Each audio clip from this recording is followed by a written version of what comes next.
So, second mailbag of the afternoon, and the sun is starting to sort of wane over here, so I've had to move this way a little bit. You can see sort of Ben behind me bleached out. So remember, these are questions and comments you guys leave on the channel. I do my humble best to try and respond to them. But before we get started, we need to go through the normal parish notices. So, if you haven't subscribed to the channel, why not? Hit that subscribe icon. If you want to be notified when I put new content on the channel, the bell icon's the one to hit. If you want to support the channel, general production of videos, purchase of equipment to do restore videos on, go over to patreon.com. Every little helps. www.patreon.com/themusictechguy. There's only one of me. We are still in COVID-19 lockdown, so the message is now stay alert, stay safe, wash the hands, and somehow we will come through this shortly. Now back to the main video. Okay, first one for this session comes from the Happy Wanderer. I do apologise, the sun is just hitting that section there of the trees and it's coming straight through. Probably time for another sip of the gin and tonic. Oh, that is so good for this time of the afternoon. Let me just move this way a bit more. Boom, boom, boom, boom. That's better. From the Happy Wanderer, and this is in response to a video that gets a lot of hits, which is all about foot switches, so the Roland foot switches and changing polarity on the DP6. So for those of you who don't remember, this video was done in December 2015, and Roland played a nice trick on the Happy Punter by introducing a pedal called the DP6 and a pedal called the DP5, and the difference between the two was the polarity. So rather than give you a switch on the DP6 that would change the polarity from positive to negative, what they did was they marketed two separate pedals, one with a negative center and one with a positive center, and then produced a range of equipment that actually used two different polarities, so you were forced to buy the two pedals. Nice bit of marketing. Shouldn't really be commenting on that sort of thing, but hey ho. Anyway, this particular person says, can I do that with my Yamaha FC4A pedal? It works totally the opposite way on my Korg micro piano. I don't want to buy another one. And again, unfortunately, due to COVID-19, I can't actually go and get I actually have an FC4A pedal in storage, but I can't go and grab hold of it because I can't. We're not allowed to go and do that sort of thing. You know, travel is restricted to on a needs-must basis. So, you know, I'm trying to comply with the government rules. But what I would suggest is basically taking the bottom off the FC4 A pedal and seeing what the circuitry is. And if it's like the DP6, where effectively there's a contact, and the contact is wired to a little circuit board, and one of those wires is permanently connected, and the other wire is broken, as in it connects. You break the circuit when you depress. If you've got that scenario going on, then there's no reason why you can't move the wire from the open circuit to the broken circuit, or vice versa, and change the polarity. There is no reason why you can't do that. But without looking inside the FC4, it's actually impossible for me to tell. Now, what I did look as well is the other thing I looked at is I looked up whether you could, and some machines, you can change the polarity of the pedal in the software. Unfortunately, on the Korg micro piano, you can't. So either the pedal does it or the pedal doesn't. I'm sorry, I can't be more precise on that. Okay. Next one comes from long-standing commenter on the channel, Don DeVore. Hi, Don. You've not been around for a while. And he writes, in response to the same mailbag, actually, old samplers and monitors that I responded to on the previous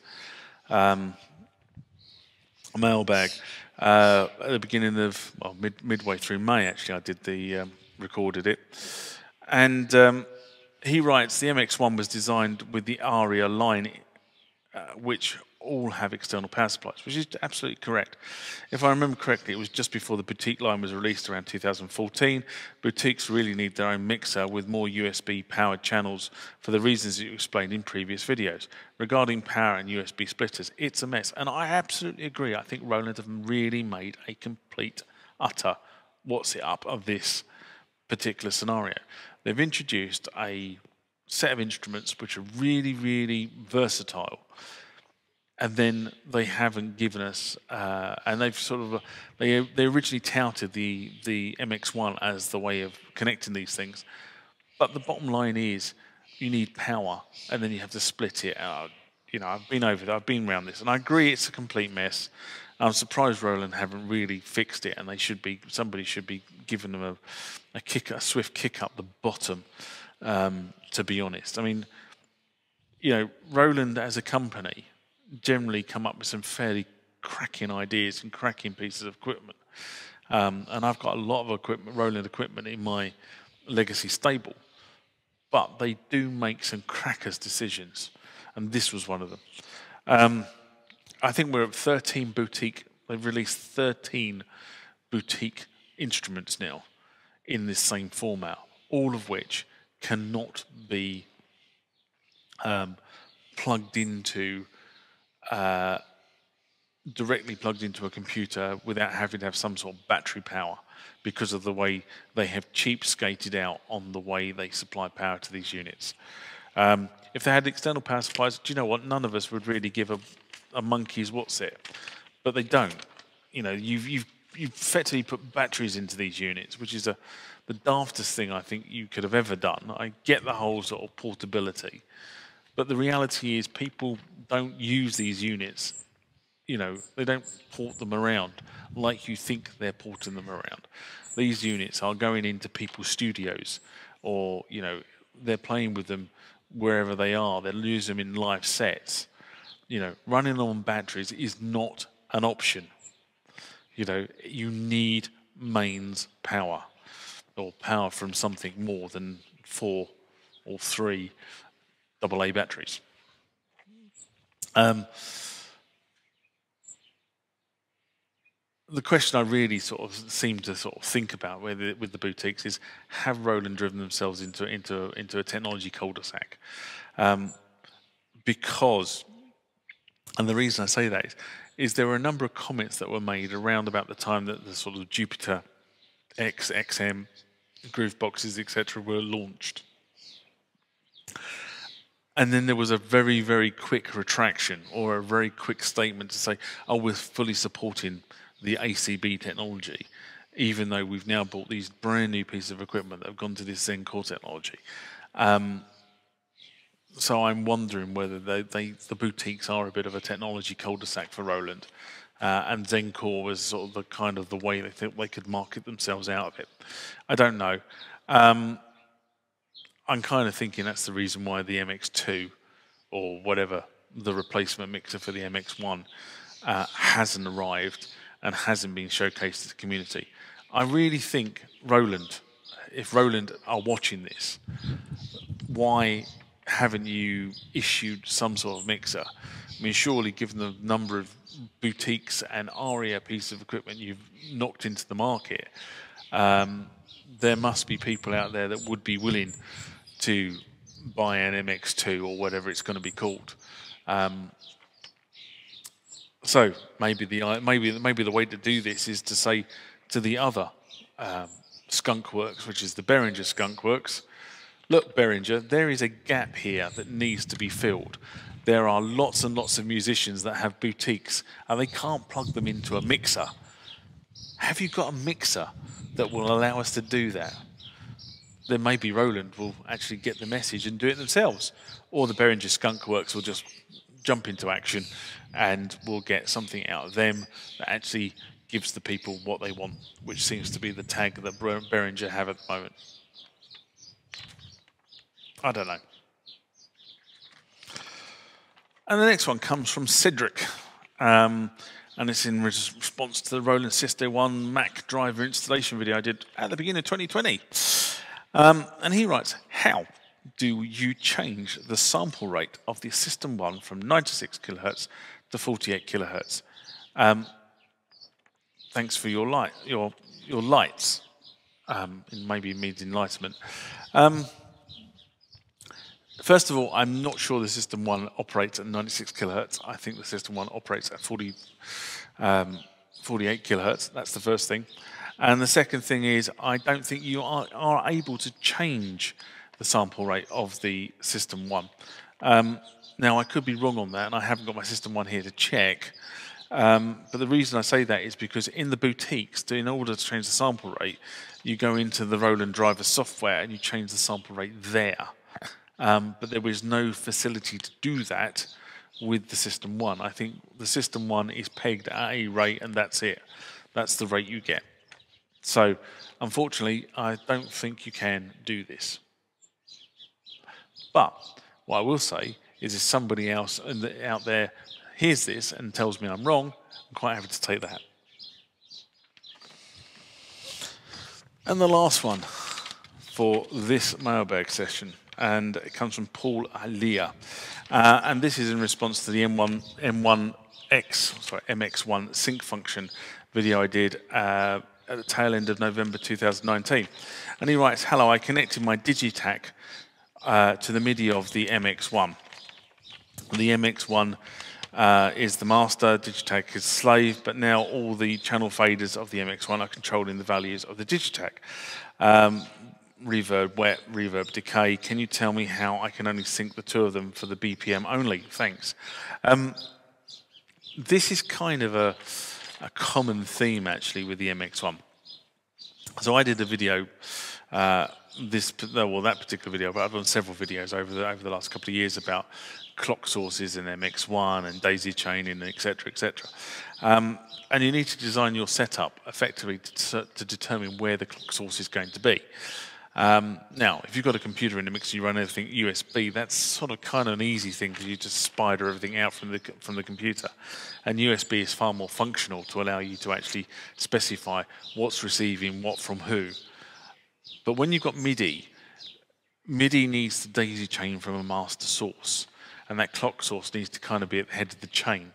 So if you're running a DAW, typically you'll use the DAW as your master clock source. It just makes sense.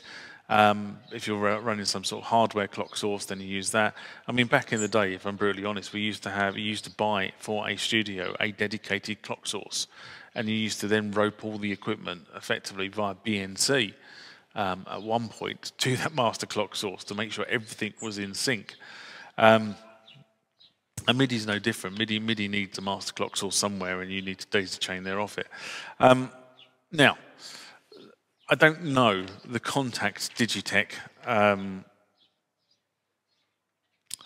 device, I have to be honest. So this is me sort of coming up with a couple of ways of tackling this. So the bottom line is the MX-1 is basically transmitting control codes. Okay, and it transmits the control codes on the channel that you set it up to transmit on.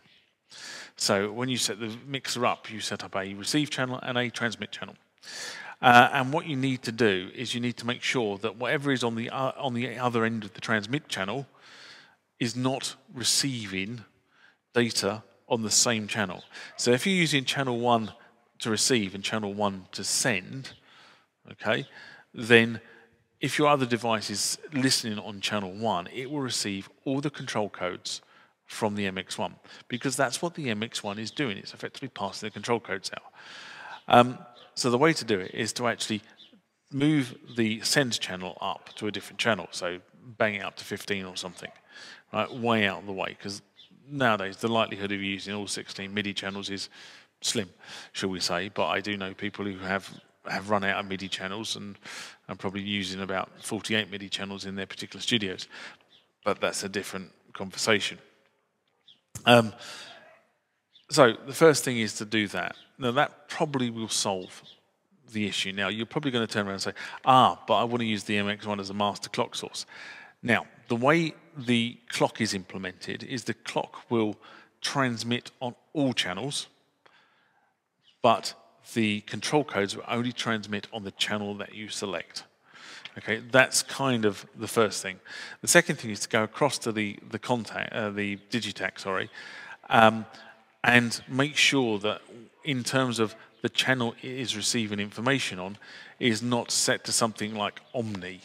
So Omni means basically it will listen to all the MIDI channels, all 16 MIDI channels it's receiving, and it will act on any note information or control codes it receives on any of them. So what you want to do is, if it is set to Omni, you want to set it to a specific channel, and once you set it to a specific channel, hopefully the two will be talking on different channels, and therefore you won't get this issue. I think that's what's going on here, and I think that's what will solve it. And that is the last one for this section. So again, guys, stay safe, live long and prosper. I'll see you next time.